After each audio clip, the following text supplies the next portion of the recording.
જેતપુર નવાગર નગરપાલિકામાં પતિરાજની ચર્ચા. ચૂંટાયેલા મહિલા પ્રમુખ ગાયબ.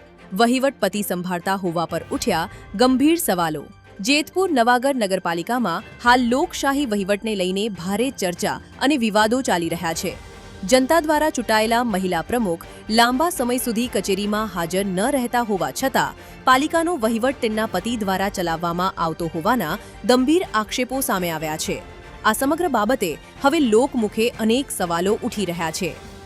જેતપુર નવાગર નગરપાલિકાની સામે 3 દિવસ થયા હું બેઠેલી છું. મહિલા પ્રમુખ 3 દિવસ થયા હજી સુધી અંદર જાતા મેં જોયા નથી. 12:30 વાગ્યા અત્યારે હજી સુધી મહિલા પ્રમુખ મેં 3 દિવસ થયા જોઉં છું કે અત્યાર સુધી જાતા જોયા નથી.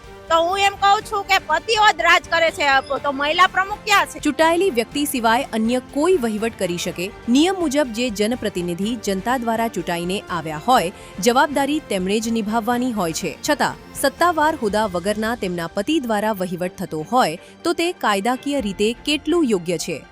સરકારી કર્મચારીઓ માટે નિયમો તો જનપ્રતિનિધિઓ માટે કેમ નહીં? આજના સમયમાં તમામ સરકારી કચેરીઓમાં કર્મચારીઓની હાજરી માટે બાયોમેટ્રિક ફિંગરપ્રિન્ટ હાજરી ફરજિયાત છે. તો પછી સવાલો એ થાય છે કે શું આવા નિયમો માત્ર સરકારી કર્મચારીઓ માટે જ છે?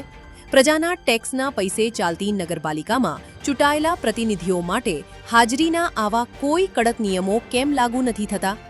મહિલા સશક્તિકરણની મોટી વાતો વચ્ચે જો સત્તાની ચાવી પરિવારના પુરુષ સભ્યોના હાથમાં જ રહેવાની હોય તો પ્રજાએ ચૂંટેલા પ્રતિનિધિઓનો અર્થ શું?